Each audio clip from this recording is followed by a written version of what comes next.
Hello my dear friends, एक बार फिर से आपका स्वागत है।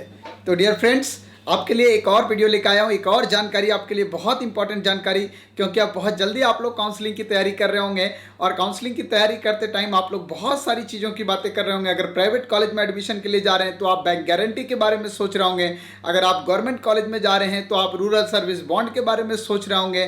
तो बहुत सारी चीज़ें दिमाग में होगा, उन सारी चीज़ों की जानकारी आपको, पूरे मेडिकल बॉन्ड की जानकारी जो है वो यहाँ पर मैं देने जा रहा हूँ। आप ध्यान रखिएगा।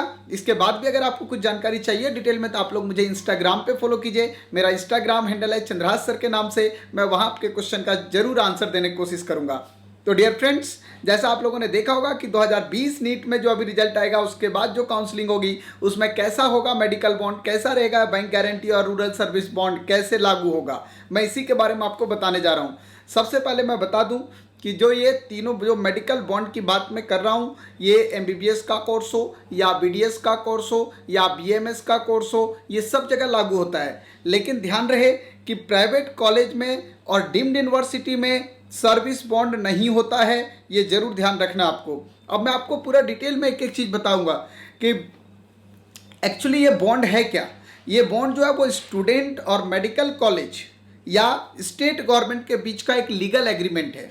और इस बॉन्ड में मैंने आपको बता दिया कि बीएमएस, बीडीएस और एमबीबीएस सबके लिए लागू होता है। ध्यान रखिएगा, गवर्नमेंट कॉलेज में सर्विस बॉन्ड क्या होता है। गवर्नमेंट कॉलेज में सर्विस बॉन्ड में सरकार की तरफ से क्या होता है कि जब लोग एमबीबीएस करते हैं तो वो ग्रामीण क्षेत्र में जॉब नहीं करना चाहते हैं। अब सरकार चाहती है कि भैया मैंने इतने पैसे आपके पीछे खर्च किए हैं तो निश्चित तौर पे आपको ग्रामीण क्षेत्र में सेवा देनी पड़ेगी। तो ये एक करार किया जाता है, ये एक एग्रीमेंट, लीगल एग्रीमेंट होता है कोर्ट पेपर पे, जिसमें एकदम क्लियर लिखा होता है कि आपको गवर्नमेंट की सेवा देनी पड़ेगी और कम से कम ये सेवा 2 साल से 5 साल के बीच हो सकती है। अलग अलग स्टेट में अलग अलग नियम है, किसी स्टेट में 3 साल भी है मिनिमम, किसी में 5 साल मिनिमम है। मतलब आपको इतना टाइम कम से कम ग्रामीण क्षेत्र में अपनी सेवा देनी पड़ेगी। अब आपको बता दूं कि प्राइवेट कॉलेज और जो भी डीम्ड यूनिवर्सिटी हैं उसमें सर्विस बॉन्ड किसी तरह का नहीं होता। मतलब आप एकदम फ्री होते हैं, कहीं भी अपना क्लिनिक खोल सकते हैं, कहीं भी अपना जॉब कर सकते हैं। इसके लिए आप बॉन्डेड बिल्कुल नहीं हैं। सिर्फ हाँ, कुछ 3-4 कॉलेज ऐसे हैं जिसमें इस तरह का कुछ बॉन्ड है जिसको आपको मानना पड़ेगा। पर वहाँ पे एक इम्पॉर्टेंट बात क्या है, एक होता है डिसकंटिन्यूएशन बॉन्ड। इसमें सबसे बड़ी प्रॉब्लम क्या है कि एग्रीमेंट पेपर पे एक साइन कराया जाता है कि मान लो आप 5 साल के एमबीबीएस कोर्स के दौरान 3 साल बाद आप इस कोर्स को छोड़ देते हो तो रिमेनिंग 2 साल का फीस जो है वो आपको कॉलेज को भरना पड़ेगा, चाहे कारण आपका कुछ भी हो, निजी कारण हो, हेल्थ इशू हो या किसी तरह का कोई इलीगल चीज़ें आपके ऊपर लगती हैं, आपको वहाँ पे रिमेनिंग ईयर की फीस भरनी पड़ेगी। अगर आप फर्स्ट ईयर के बाद ही छोड़ देते हो तो अगले 4 साल की फीस आपको कॉलेज में भरनी पड़ेगी, चाहे आप कुछ भी कर लो। गवर्नमेंट कॉलेज में अगर आप बीच में सीट छोड़ते हो तो वहाँ पे जो है वो इस तरह का फीस भरने का प्रावधान नहीं है। वहाँ पे एक फाइन सिस्टम है, अलग अलग स्टेट में अलग अलग सिस्टम है। सो आपको 10 लाख से लेकर 40 लाख तक का फाइन भरना पड़ सकता है, वो डिपेंड करता है आप किस स्टेट से कर रहे हो। तो ध्यान रखिएगा इस चीज़ को, क्योंकि अगर आप ऐसा नहीं करते हैं तो आपको पता है कि जब आपने एमबीबीएस का एडमिशन लिया था उस टाइम गवर्नमेंट कॉलेज में आपका ओरिजिनल सर्टिफिकेट जमा है तो आपको सर्टिफिकेट तब तक वापस नहीं किया जाएगा जब तक आपके ऊपर लगी पेनल्टी आप कॉलेज को पेड नहीं करते हो। ये तो हुआ आपके पास गारंटी की बात, सर्विस गारंटी जो मैं आपको बता रहा था कि मेडिकल बॉन्ड क्या है। ठीक है, गवर्नमेंट कॉलेज में क्या है और प्राइवेट कॉलेज वगैरह में क्या होता है। अब दूसरी बात हमारे पास आता है सर्विस बॉन्ड। सर्विस बॉन्ड मैंने बताया कि एमबीबीएस करने के बाद जनरली डॉक्टर जो है वो ग्रामीण क्षेत्र में जॉब करना पसंद नहीं करते।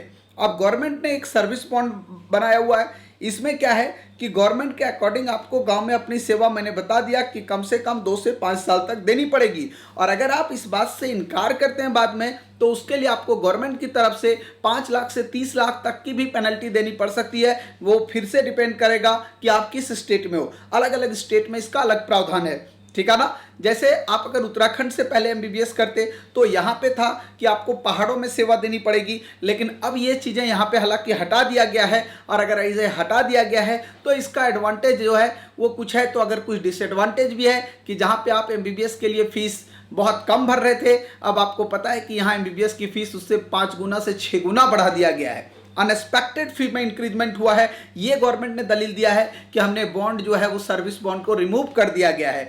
तो सर्विस बॉन्ड रिमूव करने का खामियाजा उत्तराखंड के बच्चों को जरूर भुगतना पड़ रहा है। ऐसे ही बहुत सारे स्टेट्स में आपको चेंजेस दिखाई देंगे।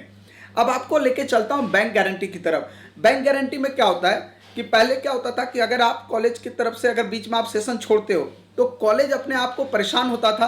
कॉलेज परेशान होता था बच्चे से फ़ी की वसूली कैसे करें। उसके लिए बच्चे जो है कुछ बच्चे कोर्ट में चले जाते थे। जब कोर्ट में जाते थे कोर्ट की तरफ से फैसला आ जाता था कि जब बच्चा छोड़ दिया है, जब बच्चा पढ़ ही नहीं रहा है, वहाँ पे एजुकेशन ले ही नहीं रहा है, तो वो किस बात की फीस भरेगा। अब उस चीज़ से बचने के लिए कॉलेजों ने क्या किया और गवर्नमेंट ने क्या किया, उसमें बैंक गारंटी का एक सिस्टम बना दिया। बैंक गारंटी सिस्टम में क्या है, जैसे आप एडमिशन लेते हो उस टाइम एडमिशन से आप एज ए लोन समझ लीजिए या एज ए गिरवी बोलते हैं उसको, कि अगर आपने अपना ज़मीन रख दिया गिरवी या आपने अपना आभूषण वगैरह रख दिया, जो भी आपके पास है, आप गिरवी बैंक को रखोगे उतने लाख का, 50 लाख का, और फिर वो 50 लाख की राशि जो है वो कॉलेज जो है बैंक गारंटी देगी, लिख के देगी कि बच्चे का पूरा ये 50 लाख का आपका जो रिमेनिंग फीस बच रहा है वो बैंक प्रोवाइड करेगी। सॉरी।